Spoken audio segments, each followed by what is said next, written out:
Hello students, my name is Hemant, faculty English ECC Delhi Dwarka sector 1। और आज हम लोग बात करने जा रहे हैं पार्ट्स ऑफ स्पीच के बारे में। वैसे अगर हम लोग इंग्लिश की बात करें तो parts of speech complete English की एक समरी है। अगर हम लोग बात करें कैसे, देखिए अगर मैं आपको बताऊं Rahul is a good boy, means इसमें राहुल इज़ ए गुड और बॉय, ये सारी की सारी इंग्लिश जहाँ से स्टार्ट हो रही है ये सभी कुछ पार्ट्स ऑफ स्पीच से हमें पता चलेगा। इसमें राहुल क्या है, इज़ क्या है, ए क्या है, गुड क्या है और बॉय क्या है। तो स्टार्ट करते हैं सबसे पहले राहुल। राहुल एक नेम है और नेम को हम लोग पार्ट्स ऑफ स्पीच में नाउन से शो करते हैं। Second is is a helping verb, यह एक हेल्पिंग वर्ब के तौर पे यूज़ होता है। अगर हम लोग ए की बात करेंगे तो यह आर्टिकल्स में आते हैं। Good, good is adjective. And boy, boy is again name, name of a person, no not name of a person. Boy को हम यूज़ करते हैं किसी भी पर्सन के नेम की जगह पर, तो यहाँ पर ये हमारा हो जाएगा प्रोनाउन। तो बेसिकली हम लोग बात कर रहे हैं सबसे पहले पार्ट्स ऑफ स्पीच में। पार्ट्स ऑफ स्पीच के 8 पार्ट होते हैं: noun, pronoun, adjective, verb, adverb, preposition, conjunction और इंटरजेक्शन। कंप्लीट इंग्लिश की अगर हम बात करें जिसमें हम कोई भी सेंटेंस लेंगे वो सभी सेंटेंस में ये सारी चीज़ें हमारे पास होती है, चाहे वो नाउन हो, प्रोनाउन हो, एडजेक्टिव हो, वर्ब हो, एडवर्ब हो, प्रीपोजिशन हो, कंजंक्शन हो और इंटरजेक्शन हो। तो अभी इस वीडियो में हम लोग बात करेंगे एक एक नाउन के बारे में, प्रोनाउन के बारे में, पार्ट्स ऑफ स्पीच के कंप्लीट 8 पार्ट के बारे में बात करेंगे और फिर हम लोग उसको आइडेंटिफाई करेंगे कि कौन सा नाउन है, कौन सा प्रोनाउन है, एडजेक्टिव कौन सा है, कैसे उसको पहचानते हैं, किस तरीके से हम अपने एग्जाम्स के दौरान हम लोग उसको अपने सेंटेंस में से फाइंड आउट कर पाएंगे कि ये कौन सा नाउन है, कौन सा प्रोनाउन है। तो स्टार्ट करते हैं एक एक करके। सबसे पहले हम लोग बात करते हैं नाउन के बारे में।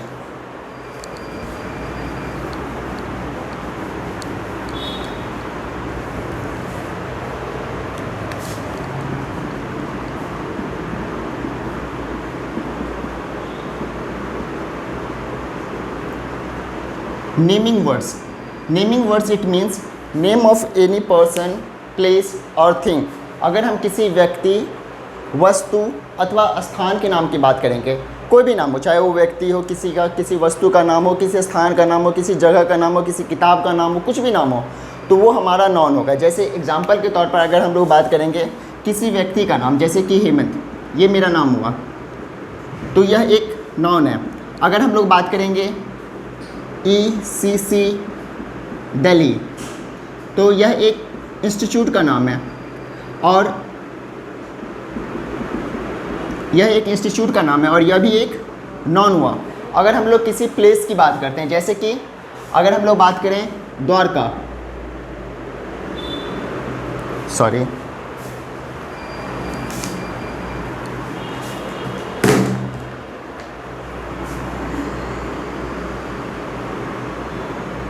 द्वारका, द्वारका एक जगह का नाम है।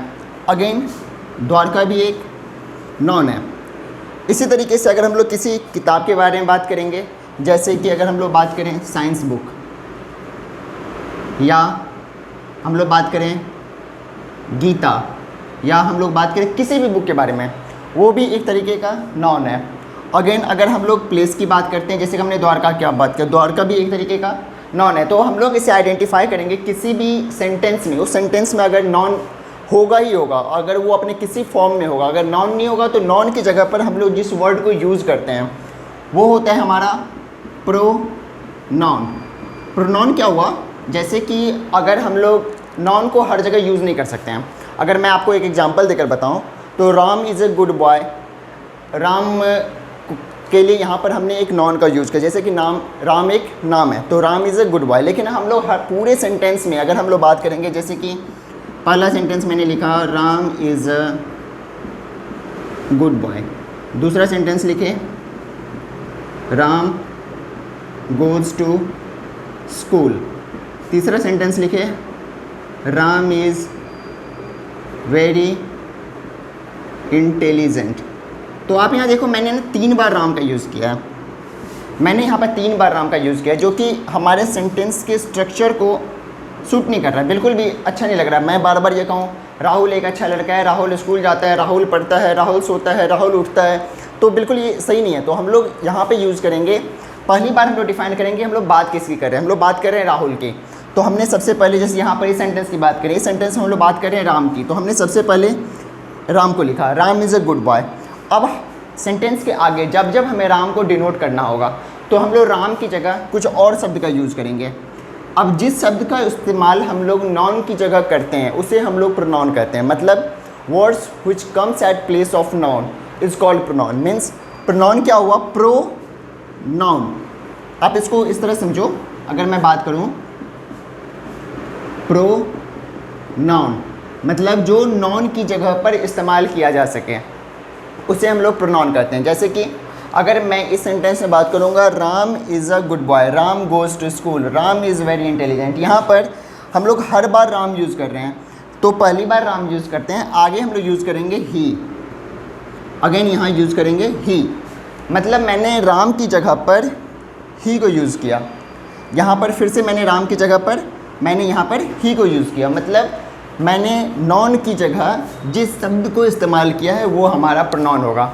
तो अभी हम लोग पार्ट्स ऑफ स्पीच में सेकंड फॉर्म देख रहे हैं, प्रोनाउन।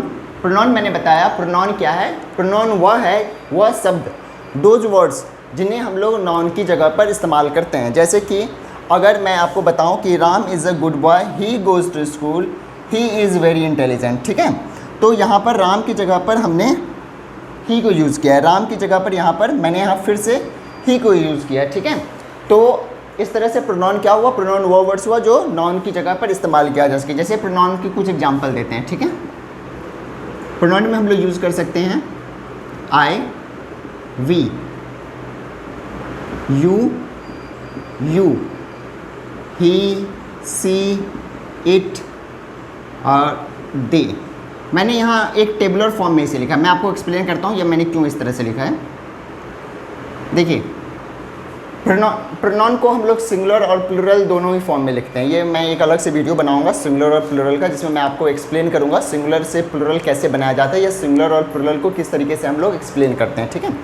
तो अभी यहाँ पर फ़िलहाल मैं आपको बता दूँ कि आई को हमने वी के सामने लिखा है, यू को यू के सामने लिखा है, ही, सी, इट और इनके सामने मैंने दे को लिखा है। वो मैंने इसलिए लिखा है क्योंकि मैं और हम लोग, अगर मैं अपने आप की बात करूँ तो ये सारे के सारे यहाँ पर प्रोनाउन है, और जिसमें इस रूम में जो मैंने लिखा है, जैसे ये हमारे सिंगुलर हैं और ये हमारे प्लूरल हैं।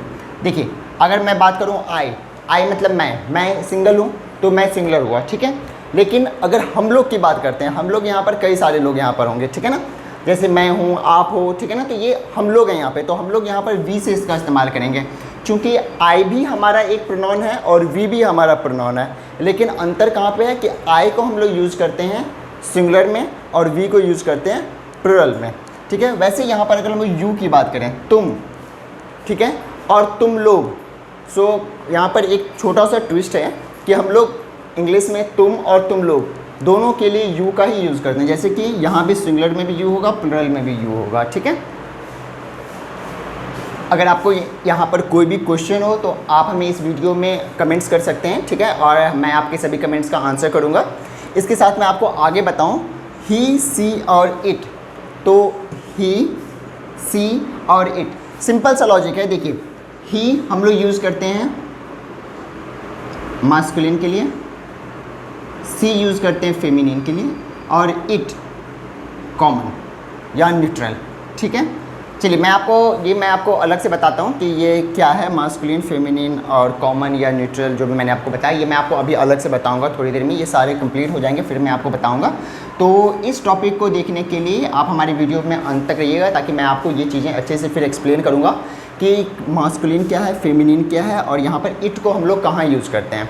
लेकिन एक चीज़ मैं आपको बताऊँ, ही, सी और इट, इनका यूज़ हम लोग सिंगुलर फॉर्म में करते हैं। सिंगुलर फॉर्म का मतलब कि वह, अगर वह एक लड़का है तो यहाँ पर हम लोग ही का यूज़ करेंगे, लेकिन वह एक लड़की है तो हम लोग सी का यूज़ करेंगे। वहीं पर इट की अगर बात करें, इट का यूज़ हम लोग उन वस्तुओं के लिए करते हैं जिनमें जान नहीं हो, मतलब जिनको हम लोग पहचान नहीं पाते वो लड़का है या लड़की है, ठीक है। तो ऐसी जगहों पर हम लोग इट का इस्तेमाल करते हैं। अगर ये सभी प्लूरल फॉर्म में हैं तो वहाँ पर हम लोग दे का यूज़ करेंगे, ठीक है। तो मैंने अभी आपको बताया कि नॉन क्या है, नॉन है किसी भी व्यक्ति, वस्तु अथवा स्थान का नाम, जैसे कि हिमालय हुआ, गंगा हुआ, पटना हुआ, दिल्ली हुआ, द्वारका हुआ, ECC क्लासेस हुआ, दिल्ली हुआ, ठीक है ना, मेरा नाम हुआ, ये सभी नॉन है। लेकिन अगर मैं इनकी जगह पर कोई भी दूसरा वर्ड यूज़ करता हूँ, ठीक है, जो कि नॉन को डिफ़ाइन करते हैं, उसे हम लोग प्रोनाउन कहते हैं। अब आगे आता है हमारा तीसरा फॉर्म जो कि एडजेक्टिव है। एडजेक्टिव क्या है? अब देखिए एडजेक्टिव को ना सिंपल से तरीके से मैं आपको समझाता हूँ। अगर मैं आपको हिंदी में बताऊँ कि वह एक अच्छा लड़का है, ठीक है, तो यहाँ पर आप अभी तक समझ गए होंगे। मैं अगर हिंदी में आपको लिखकर बताता हूँ,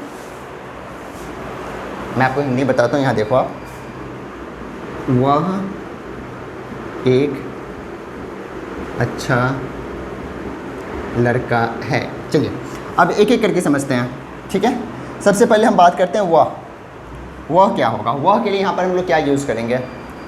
वह चूँकि सेंटेंस में सबसे पहले है तो ऐदर या तो नॉन होगा या प्रोनाउन होगा, लेकिन ये नॉन तो है नहीं, किसी व्यक्ति का तो नाम नहीं हुआ, किसी व्यक्ति का नाम होता ही नहीं है, तो हम लोग इसको यूज़ करेंगे प्रोनाउन से, ठीक है।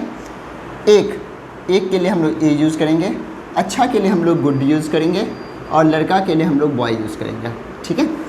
तो ही के साथ एक हेल्पिंग वर्ब हमने लगाया, he is a good boy.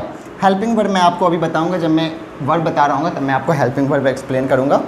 A article है, यह मैं आपको अलग से बताऊंगा आर्टिकल्स क्या होते हैं और कितने तरीके के होते हैं। मतलब ये कंप्लीट वीडियो सेट आपके लिए बहुत ही ज़रूरी होने वाला है, जिसमें आप पूरी की पूरी इंग्लिश को एक वीडियो सेट में आप समझ सकते हैं। मैं आपको कई सारे एपिसोड्स बना कर दूंगा, जिसमें आपको ईजिली मैं बताऊंगा कि सिंगुलर से प्लूरल को आप कैसे कन्वर्ट कर सकते हो, ठीक है। मैं आपको बताऊंगा कि मास्कुलिन फेमिनिन क्या होता है। मैं आपको आगे से एक्सप्लेन करूंगा कि आर्टिकल्स में ए एंड और द का यूज़ हम लोग कहाँ करते हैं। काफ़ी सारे क्वेश्चंस आते हैं, कई सारे, अगर आपने गवर्नमेंट जॉब की प्रिपरेशन कर रहे हैं अभी आप, तो आपको पता होगा कि आर्टिकल्स के क्वेश्चंस काफ़ी सारे आते हैं, जिनमें आइडेंटिफाई करने के लिए कहा जाता है, मिसिंग वर्ड्स आता है, जिनमें आपको ये पहचानने के लिए कहा जाता है कि आप यहाँ पे पहचानो कि यहाँ पे कौन सा आर्टिकल यूज़ किया जाएगा और उस आर्टिकल को आप लिखो। तो यह आपके लिए बहुत ही ज़रूरी होने वाला है ये वीडियो, और अंत तक देखिए ताकि आप पूरी तरीके से सभी एक ही वीडियो के मदद से मैं आपको ये पूरी तरीके से एक्सप्लेन कर दूँगा कि आप किस तरीके से एक पूरे सेंटेंस में ईजिली आप आइडेंटिफाई कर सकते हो कि कौन सा नॉन है, कौन सा प्रोनाउन है, एडजेक्टिव क्या होगा, वर्ब क्या होगा, और कैसे आप उसको किसी भी सेंटेंस में फाइंडिंग एरर, अगर आपको आता है कि एरर को कैसे फाइंड करते हैं, तो आप उसमें आसानी से आप निकाल सकते हैं। तो मैं अभी बता रहा था आपको, वह एक अच्छा लड़का है। चलिए मैं अभी बैक टू वर्क होता हूँ। यहाँ पर मैंने आपको बताया वह एक अच्छा लड़का है। अगर मैं आपको अच्छे की बात करूँ, यहाँ पे गुड और बॉय, मैंने इन दोनों को सर्कल किया है। अगर आप देख रहे हैं तो मैं आपको बताऊँ गुड और बॉय, मैं इसको ऊपर लिख देता हूँ ताकि आप इजीली समझ पाएंगे इसको।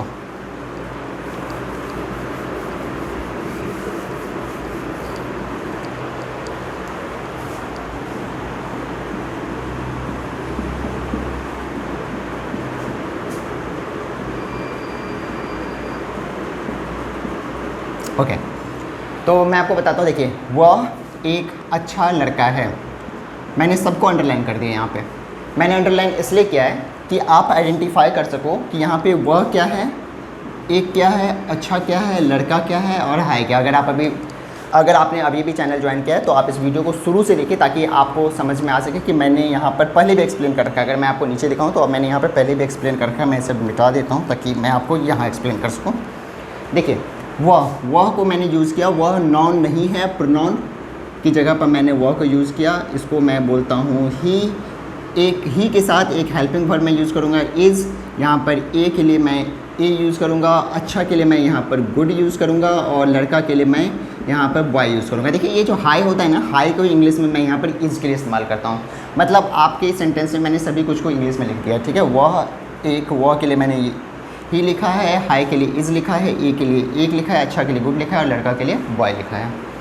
तो बेसिकली आपके लिए थोड़ा सा अब कॉन्सेप्ट क्लियर हो गया है कि एक सेंटेंस को किस तरीके से फ्रेम आउट करते हैं। अब इसमें आइडेंटिफाई कैसे करते हैं, मैंने आपको पहले बताया ही नॉन नहीं है, he is not a name of a person.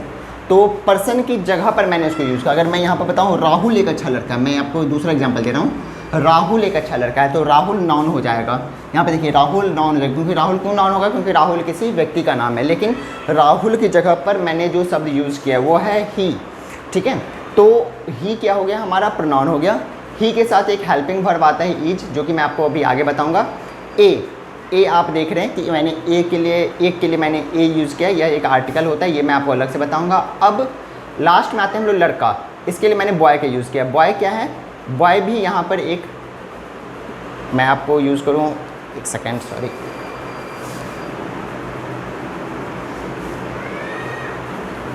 Boy यहाँ पर लास्ट में नॉन मैंने डाल दिया। और यहाँ पर आप देखिए, इसके लिए मैंने इस शब्द को एक्सप्लेन किया। आप देखिए, कोई भी वर्ड जो कि नॉन या प्रोनाउन को, कोई भी वर्ड जो कि नॉन या प्रोनाउन को एक्सप्लेन करे, वो बताए कि नॉन या प्रोनाउन कैसा है, अच्छा है, बुरा है, बहुत बुरा है, ठीक है, काला है, गोरा है, किसी भी तरीके, मतलब उसकी क्वालिटी को बताए, ठीक है, उसकी क्वांटिटी को बताए कि वो कितना है, ठीक है ना, क्वालिटी क्वांटिटी को वो एक्सप्लेन करे, तो हम लोग इसको क्या बोलेंगे, वह क्या होगा, एडजेक्टिव होगा। मतलब एडजेक्टिव क्या करता है, एडजेक्टिव नॉन या प्रोनाउन की क्वालिटी को बताता है।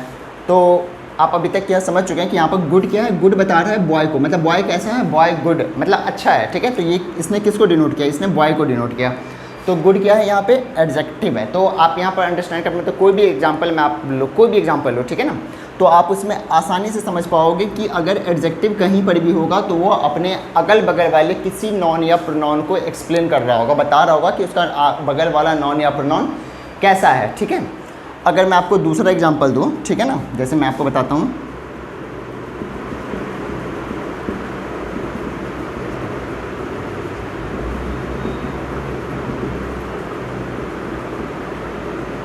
ठीक है, यहाँ पर मैंने लास्ट में स्टूडेंट लिखा, ठीक है, स्टूडेंट के साथ मैंने एक वर्ड और यूज़ किया, इंटेलिजेंट, ठीक है। तो यहाँ पे इंटेलिजेंट क्या होगा, इंटेलिजेंट एक एडजेक्टिव है, मतलब वह इस स्टूडेंट को डिफाइन कर रहा है कि यह स्टूडेंट वर्ड कैसा है, ठीक है। तो अभी मैं इसे इरेज करता हूँ, अब मैं आगे आता हूँ आपके अगले एग्जाम्पल पर।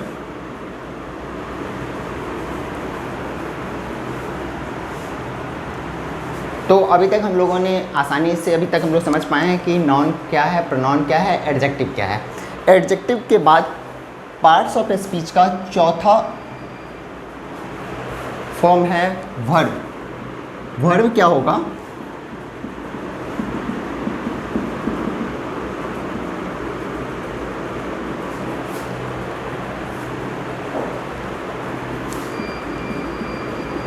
डूइंग वर्ड्स, मतलब किसी भी काम को करने या होने के लिए हम लोग जिस शब्द का इस्तेमाल करेंगे वो हमारा वर्ब कहलाएगा।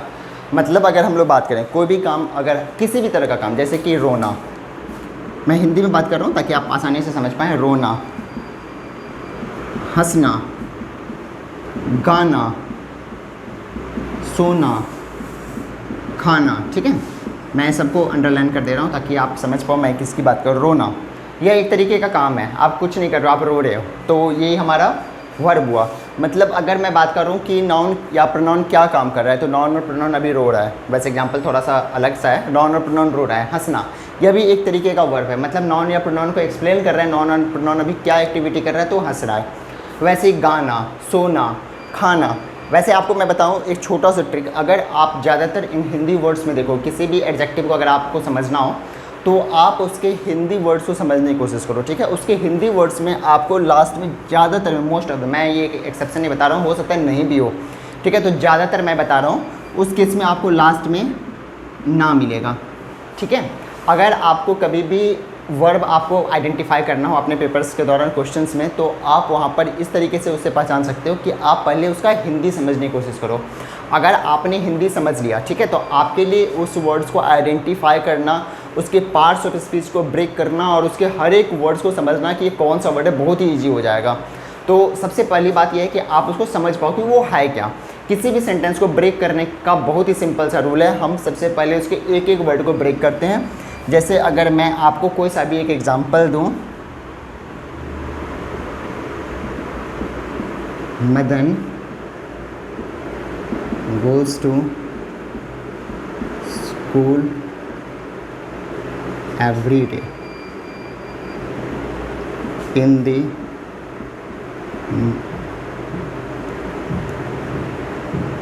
मॉर्निंग, ठीक है। मैंने यहाँ पर आपको एक एग्जांपल दिया है, ये काफ़ी बड़ा सेंटेंस है। अब आपको इसमें आइडेंटिफाई करना है कि इसमें कौन सा वर्ड जो है वो कौन सा पार्ट्स ऑफ स्पीच है। सिंपल सा हम लोग एक एक करके स्टार्ट करेंगे। सबसे पहले हम लोग मदन के लिए स्टार्ट करेंगे। मदन क्या है? मदन, चूँकि मैंने आपको सबसे पहले बताया कि अगर किसी व्यक्ति का नाम हो, अगर आपको नाम आइडेंटिफाई होगा कि उसका नाम है, ठीक है ना। जैसे मैं बताया कि यह ECC दिल्ली द्वारका सेक्टर है, ठीक है ना, तो आपको क्लियर होगा कि ECC दिल्ली एक प्लेस का नाम है, ठीक है ना, या ECC दिल्ली एक इंस्टीट्यूट है और द्वारका एक प्लेस का नाम है। सिंपल सा लॉजिक है आपके लिए। अगर आपको नाम आइडेंटिफाई हो गया तो आप उसे सर्कल करो और उसके नीचे आप नाउन लिख दो। बहुत ही सिंपल सा तरीका है। आपके पास टाइम नहीं होगा पेपर्स में, तो आप पहले ये प्रैक्टिस कर सकते हैं ताकि आप तेज़ी से इसको पेपर्स के दौरान आप कर सको।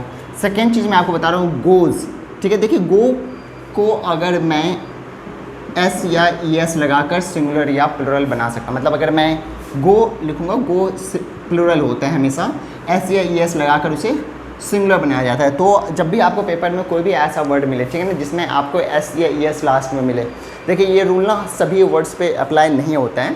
तो कुछ पार्टिकुलर्स आपको मिलेंगे, बहुत ही कम ऐसे मिलेंगे जिन पे रूल अप्लाई नहीं होता, but most of the cases आपको ये रूल मिल जाएंगे। तो आपको क्या करना होगा कि उसके लास्ट में S या ES को थोड़ी देर के लिए मैंने ऐसे हाइड किया, और अब जो वर्ड मेरे सामने आ रहा है वो आ रहा है गो, ठीक है। मैंने अभी आपको बताया कि गो मतलब जाना, गो मतलब जाना, ठीक है। और जाना मतलब क्या हुआ कि किसी भी काम को करने का, मतलब अगर कोई व्यक्ति कोई काम कर रहा है मतलब वो कहीं जा रहा है, ठीक है ना, तो यहाँ पर ये क्या होगा, हमारे एक तरीके का वर्ब होगा, ठीक है। जैसे कि मैंने आपको बताया कि हंसना, गाना, रोना, सोना, बोलना, खाना, ठीक है। तो बेसिकली हर वो चीज़ जो किसी एक्टिविटी को डिनोट करे, ठीक है, उसे हम लोग वर्ब बोलेंगे, ठीक है। नेक्स्ट आते हैं हम लोग, अब इसको कहीं पर आपको ये सिंगुलर में दिख जाएगा, कहीं प्लुरल में दिख जाएगा, तो वो मैं आपको सिंगुलर से प्लुरल कैसे बनाते हैं और प्लुरल्स अगर आपको दिए गए तो उनको आप सिंगुलर कैसे बनाएंगे या कैसे आइडेंटिफाई करेंगे सर सिंगुलर क्या होगा, या मैं एक अलग टॉपिक दूंगा जिसमें मैं आपको अच्छे से एक्सप्लेन कर दूंगा कि सिंगुलर से प्लुरल कैसे बनाया जाता है। एक सेपरेट टॉपिक मैं आपको दूंगा, उसमें मैं आपको ईजिली ये चीज़ें एक्सप्लेन कर दूंगा। तो अभी बेसिकली क्या है हमारा कि मैंने आपको बताया कि ये हो गया हमारा वर्ब, ठीक है। अब देखिए टू मैं आपको अभी आगे बताता हूँ टू क्या है, ठीक है। आगे आते हैं स्कूल। स्कूल क्या होगा? स्कूल चूँकि एक जगह का नाम है, एक विद्यालय एक जगह का नाम है, वो इंस्टीट्यूट जहाँ पे हम लोग पढ़ते हैं, तो जगह का नाम होगा, तो बिल्कुल ये क्या होगा हमारा नाउन, ठीक है। अब मैं आगे बताऊंगा आपको एवरीडे इन द और मॉर्निंग, ये मैं आपको अभी आगे बताऊंगा जब मैं यहाँ पे आऊँगा, ठीक है। तो आगे अभी तक मैंने आपको ये सारी चीज़ें क्लियर कर दी, यहाँ तक ये सारी क्लियर हो गया। अब आगे बढ़ते हैं हम लोग।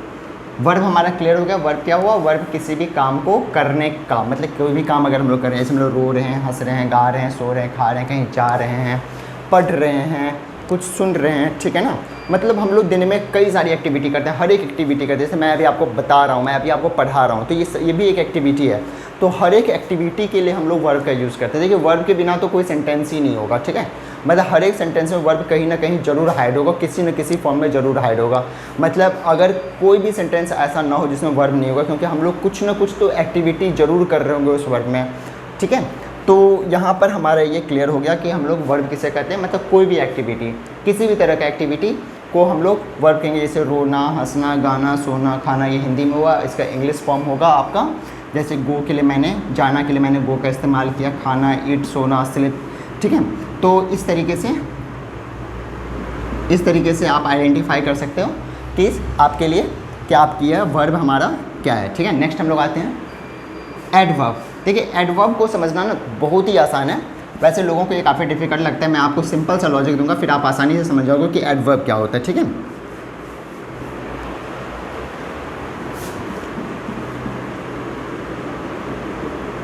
देखिए जैसे मैंने आपको प्रोनाउन के बारे में बताया था ना, प्रोनाउन, वैसे मैं आपको बताता हूँ एडवर्ब क्या है। एड और वर्ब, दो वर्ड से मिलकर बना हुआ है ये एडवर्ब। मतलब एड का मतलब एडजेक्टिव और वर्ब का मतलब वर्ब, ठीक है। मतलब कि जैसे कि एडजेक्टिव क्या करता था, मैं दोबारा से आपको रिपीट कर रहा हूँ। एडजेक्टिव क्या करता था?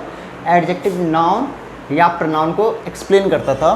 वैसे ही एडवर्ब क्या करता है? एडवर्ब एडजेक्टिव या वर्ब को एक्सप्लेन करता है। ये बताता है कि एडजेक्टिव या वर्ब कैसा है। जैसे कि एडजेक्टिव क्या बताता था कि नाउन या प्रोनाउन कैसा है, वैसे एडवर्ब भी बताता है कि यह एडजेक्टिव या वर्ब कैसा है। सिंपल सा लॉजिक मैं आपको बताऊँ, सिंपल से एग्जांपल मैं आपको समझाऊंगा। चलिए मैं आपको वैसे गांव में बताते हैं, गांव में लोग क्या बोलते हैं कि वह कहीं जा रहा है, और वो कहीं जा रहा है, तो आप उसको कैसे बोल सकते हो कि जाना यहाँ पर क्या हुआ, हमारा वर्ब हुआ, लेकिन जाने को हम लोग डिटरमाइन कर सकते हैं तेज़ी से जाना, ठीक है। तो हिंदी में कई बार आप देखोगे तेज़ी, जल्दी, जल्दी, ठीक है, ऐसे ऐसे वर्ड्स आपको जहाँ मिलेंगे, ठीक है ना, वहाँ उसको आप डिटरमाइन करोगे कि ये हमारा क्या है, ये हमारा एडवर्ब है, उसको सीधे पॉइंट आउट कर देना कि यह एडवर्ब है। आप आसानी से पता लगा सकते हो, जैसे कि आपको किसी भी सेंटेंस में मैं बताऊं, ही वॉक्स, देखिए मैंने 2 वर्ड लिखा, ही वॉक्स, वह चलता है, ठीक है। और अब एक सेंटेंस में और आपको लिख कर दिखा रहा हूँ, ही वॉक्स स्लोली, ठीक है।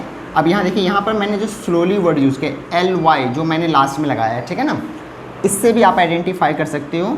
स्लो मतलब होता है धीमा, ठीक है, स्लो मतलब धीमा, और LY जब लगा दिए तो ये हो गया हमारा स्लोली, मतलब ये हो गया हमारा एडवर्ब, ठीक है। देखिए पहले स्लो मतलब धीमा होता है, ठीक है, लेकिन अगर हम LY इसके साथ लगाएंगे तो ये एडवर्ब हो जाएगा, जो कि डिफाइन करेगा किसको, वर्ब को। ये वर्ब को बता रहा हूँ कि वर्ब कैसा है, वह ही वॉक स्लोली, वह धीमे धीमे टहलता है, ठीक है ना। ही राइट स्लोली, वो धीमे धीमे लिखता है। ही, अगर मैं आपको बताऊं कि वह बोलता है, वो तेज़ी से बोलता है, तो यहाँ पर तेज़ी से का जो वर्ड होगा, ठीक है ना, उसको इंग्लिश में जैसे आप एक्सप्लेन करोगे तो तेज़ी सा का जो वर्ड होगा, इस वर्ड को हम लोग एडवर्ब कहेंगे।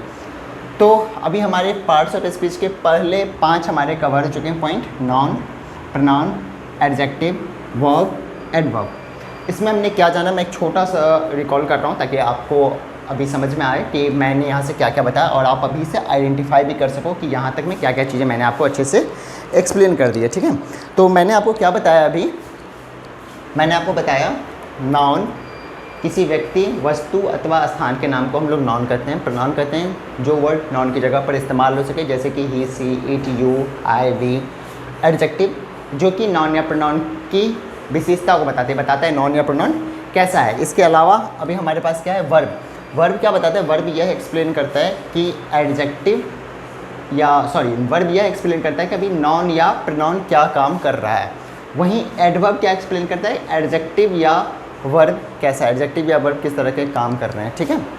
तो मेरे ख्याल से अभी तक आपका ये यहाँ का ऊपर का 5 टॉपिक कवर हो चुका है। नीचे आते हैं हमारे प्रीपोजिशन, कंजंक्शन और इंटरजेक्शन। बहुत ही सिंपल है प्रीपोजिशन, कंजंक्शन, इंटरजेक्शन। ज़्यादातर जो हमारे स्टूडेंट्स हैं वो यही कन्फ्यूज़ हो जाते हैं, वो आइडेंटिफाई नहीं कर पाते हैं कि कौन सा प्रीपोजिशन है, कौन सा कंजंक्शन है और कौन सा इंटरजेक्शन है। देखिए मैं प्रीपोजिशन को एक्सप्लेन करता हूँ। प्रीपोजिशन हमारा क्या है, अगर आप अभी गवर्नमेंट जॉब की प्रिपरेशन कर रहे हैं तो आपको डेफिनेशन में जाने की ज़रूरत नहीं है। यह एक वीडियो में मैंने बहुत ही ईजिली आपको एक्सप्लेन कर दिया। आप आसानी से समझ सकते हो कि यहाँ पर कौन से सेंटेंस में ये सारे कौन से पार्ट्स होंगे। अब देखिए प्रीपोजिशन, ठीक है, यह बताता है किसी भी नॉन या प्रोनाउन की स्थिति के बारे में, ठीक है। मैंने यहाँ पर एक वर्ड छोड़ा था टू, ठीक है, टू यहाँ पर प्रीपोजिशन होगा, ठीक है। ये नॉन या प्रोनाउन को एक्सप्लेन करता है कि नॉन या प्रोनाउन का अभी का मौजूदा स्थिति क्या है, नॉन या प्रोनाउन अभी कहाँ है, नॉन या प्रोनाउन किस पोजीशन पे है। इसको एग्जांपल के तौर पर अगर आप समझोगे तो ऑन, ऑन एक प्रीपोजिशन है, इन एक प्रीपोजिशन है, अंडर एक प्रीपोजिशन है, एबव एक प्रीपोजिशन है। मतलब इनका यूज़ कैसे हम कर सकते हैं, मैं आपको वैसे बताता हूँ। नॉन प्रीपोजिशन के लिए नॉन के साथ इसको कैसे जोड़ेंगे, जैसे कि बिल्ली अभी टेबल पर है। चलिए एग्जांपल देकर मैं हिंदी में बताता हूँ। बिल्ली टेबल पर है, बिल्ली टेबल दोनों हमारा नॉन हो गया। है के लिए इज का यूज़ करेंगे, यह क्या होगा हमारा हेल्पिंग वर्ब होगा। और पर, यहाँ पर जो हमने यूज़ किया पर, यह पर के लिए हम लोग यूज़ करेंगे। पर क्या है, एक प्रीपोजिशन है। ये पर डिफाइन करता है कि बिल्ली अभी कहाँ है, बिल्ली की स्थिति क्या है, बिल्ली अभी टेबल पर है, ठीक है। पतंग आकाश में है तो वहाँ पर हम लोग आइडेंटिफाई करेंगे इन द स्काई। यहाँ पर इन क्या हुआ हमारा, इन यहाँ पर यह बताता है कि पतंग अभी कहाँ है, पतंग की स्थिति क्या है। तो पतंग अभी कहाँ है, पतंग अभी इन मतलब प्रीपोजिशन है, आकाश में है, तो वो क्या है, इन क्या है, एक प्रीपोजिशन है। कंजंक्शन हम लोग ज्वाइनिंग वर्ड्स को कहते हैं। दो सेंटेंस को या दो वर्ड्स को अगर वो जोड़े, ठीक है, तो वह क्या होगा, हमारा कंजंक्शन होगा। बिल्कुल सिंपल सी बात है, यह दोनों शब्दों को लेता है और एक रिश्तेदारी बताता है कि इस शब्द का इस शब्द के साथ क्या रिश्ता है, ठीक है। या दो सेंटेंस लेगा और उन दो सेंटेंस को जोड़ देगा और बताएगा यह सेंटेंस इस सेंटेंस के साथ इन दोनों का कुछ ना कुछ रिश्ता ज़रूर है, वो हमें आइडेंटिफाई करना होगा। कैसे हम लोग पहचानेंगे, चलिए मैं आपको बताता हूँ। एंड एक कंजंक्शन है। एंड कैसे कंजंक्शन है, जैसे हम लोग बताते हैं राम और श्याम, यहाँ पर मैंने और शब्द का यूज़ किया, ठीक है ना। और क्या है, और क्या डिफाइन कर रहा है, और डिफाइन कर रहा है राम और श्याम के बॉन्डिंग को डिफाइन कर रहा है, राम और श्याम कैसा है। तो एंड क्या हुआ हमारा, एंड बता रहा है हमारा कंजंक्शन। एंड क्या हुआ, यह एक बॉन्डिंग बता रहा है राम और श्याम के बारे में। वैसे ही एंड की जगह पर हम लोग यूज़ करेंगे on, sorry not on, this is और। एंड की जगह पर हम लोग और यूज़ करेंगे और। अब देखिए मैं अभी यहाँ पर पॉइंट पे आ ही चुका हूँ, तो मैं आपको एक्सप्लेन कर देता हूँ। ज़्यादातर लोगों को कन्फ्यूज़न होता है इस चीज़ में कि एंड और इन दोनों में क्या अंतर होता है, एंड क्या है और क्या है। देखिए एंड का यूज़ हम लोग तब करते हैं जब राम और श्याम का यूज़ करना हो। मैं आपको बता रहा हूँ, यहाँ पर देखिए अगर सेंटेंस ऐसा है राम और श्याम, ठीक है। अगर आपको कभी भी पेपर में ऐसा क्वेश्चन आए कि जहाँ पर आपको यह लिखा हो या आपको पढ़ने पर ऐसा पता चले कि यहाँ पर दो शब्दों को एक साथ जोड़ा गया है, राम और श्याम, तो राम और श्याम के लिए यहाँ पर और के लिए यहाँ पर हम लोग एंड यूज़ करेंगे। इंग्लिश में कई जगहों पर आप इस तरह से भी एंड देखते हो, ठीक है। यह भी एक एंड ही है, राम एंड श्याम, ठीक है। लेकिन अगर सेंटेंस ऐसा हो राम या श्याम, ठीक है, देखिए दोनों में बहुत ही अंतर है। यहाँ पर राम और श्याम मतलब दो लोग मुझे चाहिए, राम भी चाहिए और श्याम भी चाहिए। लेकिन राम या श्याम यहाँ पे अंतर है, यहाँ पे मुझे या तो राम चाहिए या तो श्याम चाहिए, ठीक है ना। तो यहाँ पर देखिए यहाँ पर दोनों में अंतर है। इंग्लिश में आपको समझने में थोड़ा सा दिक्कत यहाँ पे होगा और हिंदी में तो और का मतलब और ही होता है, नहीं इंग्लिश में और का मतलब कुछ और हो जाता है, और का मतलब या हो जाता है, या तो मुझे राम दो या तो श्याम दो, ठीक है। तो राम या श्याम, राम और श्याम। देखिए तो अभी आपको क्लियर है यहाँ पे कि राम और श्याम को जब मैंने हिंदी में लिखा तो मैंने राम एंड श्याम लिखा, लेकिन वहीं राम और श्याम को जब मैंने राम या श्याम को जब मैंने इंग्लिश में लिखा तो मैंने राम और श्याम लिखा है। तो थोड़ा सा आपको इस चीज़ को समझना होगा कि आप कहाँ पे और का यूज़ करेंगे और कहाँ पे एंड का यूज़ करेंगे, ताकि आपको ईजिली ये चीज़ें समझ में आ सकें। तो कंजंक्शन बिल्कुल वैसे ही, कंजंक्शन क्या करता है, दो सेंटेंस को या दो वर्ड्स को, दो बड़े बड़े वर्ड्स होंगे, सॉरी दो बड़े बड़े सेंटेंस होंगे या दो वर्ड्स होंगे, उन दोनों को जोड़ेगा और उनके बीच एक रिलेशन कायम करेगा, तो उसको हम लोग कंजंक्शन कहते हैं। कंजंक्शन को बेटर समझने के लिए हम लोग कंजंक्शन के एग्जांपल दे सकते हैं, जैसे कंजंक्शन मैंने बताया एंड होगा या और होगा, और भी बहुत सारी चीज़ें होती हैं जो कंजंक्शन होती हैं। इसके बाद आगे हम लोग बात करते हैं इंटरजेक्शन। इंटरजेक्शन क्या हुआ, देखिए कई बार ना हम लोग मैच देख रहे होते हैं और मैच देखने के दौरान जैसे कुछ अच्छा सा हुआ तो हम लोग निकलते वाव खाना टेस्टी है, डिलीशियस, ठीक है ना। तो वैसे ही कई सारी चीज़ें होती है, यमी हम लोग यूज़ करते हैं। वो ऐसे वर्ड्स होते हैं जो कि हमारे आश्चर्य को प्रकट करते हैं, मतलब वो बताते हैं कि हम लोग कितना खुश हुए। कई बार दुखी भी होते हैं, उफ़, ठीक है। ऐसे वर्ड्स जिनमें यह एक्सप्लेन होता है कि हम लोग की अभी मनोदशा क्या है, अभी हम लोग की स्थिति क्या है, हम लोग बहुत खुश हैं, बहुत दुखी हैं, कुछ सरप्राइज़ हो गया, अचानक से हो गया, ठीक है ना। तो ऐसे शब्दों के लिए हम लोग इंटरजेक्शन का यूज़ करते हैं। इंटरजेक्शन अगर अलास आपने सुना होगा, ठीक है। इसके बाद उफ़, वाव, ठीक है। ज़्यादातर के लास्ट में आपको यह डॉट देखने को मिलेगा, इस तरीके से आपको डॉट देखने को मिलेगा, जिससे आप इजीली आइडेंटिफाई कर सकते हो कि यह क्या है, हमारा इंटरजेक्शन है। तो अभी हम लोग पूरी टेबल को हम लोगों ने अच्छे से समझ लिया। यहाँ पे नाउन समझ लिया, प्रोनाउन समझ लिया, adjective, verb, adverb, preposition, conjunction और इंटरजेक्शन। अब मैं आपको बता रहा था कि मैं आपको इस वीडियो के लास्ट में बताऊँगा कि इसमें क्या क्या चीज़ें हैं। तो मैं दोबारा से आता हूँ यहाँ पर। मैं आपको बता रहा था Madan goes to school every day in the morning, ठीक है। अब देखिए यहाँ पर मैंने आपको पहले बताया टू क्या एक प्रीपोजिशन है, इन क्या होगा, यह भी एक प्रीपोजिशन होगा, दी क्या होगा, यह एक आर्टिकल होगा। अब आप लोग मुझे कमेंट में ये बताइए कि एवरी डे और मॉर्निंग, इसके लिए हम लोग क्या यूज़ करेंगे, noun, pronoun, adjective, verb, adverb, preposition, conjunction और इंटरजेक्शन। ये आप लोग मुझे इस वीडियो में बताइए। तो अभी हम लोगों ने इस वीडियो में देखा है noun, pronoun, adjective, verb, adverb, preposition, conjunction और इंटरजेक्शन के बारे में। मैंने आपको सभी के एग्जांपल्स दिए, मैंने आपको ब्रेकअप बताया, मैंने आपको ये सारी चीज़ें बताई कि क्या क्या चीज़ें होती हैं, कैसे हम इनको आइडेंटिफाई करते हैं, और मैंने आपको एक क्वेश्चन भी दिया है। मुझे वीडियो के माध्यम से बताइए, अपने आंसर से मुझे बताइए कि एवरी डे क्या है और मॉर्निंग क्या है। और आप अगर ऐसी वीडियो आप देखना चाहते हैं तो इस चैनल को ज़रूर सब्सक्राइब करिए, ताकि मैं आपको आगे भी, अभी मैं अपने अगली वीडियो में भी एक्सप्लेन करने वाला हूँ कि सिंगुलर और प्लूरल क्या होता है, सिंगुलर से प्लूरल हम लोग कैसे कन्वर्ट करते हैं, कैसे हम लोग आइडेंटिफाई करेंगे। फिर मैं आपको अगली वीडियो में यह भी एक्सप्लेन करूँगा कि आर्टिकल्स क्या होते हैं। तो अगर आपको आर्टिकल्स जानना हो, ठीक है, आर्टिकल्स के बारे में जानना हो तो आप इस चैनल को सब्सक्राइब करिए और हमारे इस चैनल को लाइक करिए, कमेंट करिए, शेयर करिए, ताकि आगे भी आप आसानी से इस चीज़ों को आप समझ सकते हैं। धन्यवाद।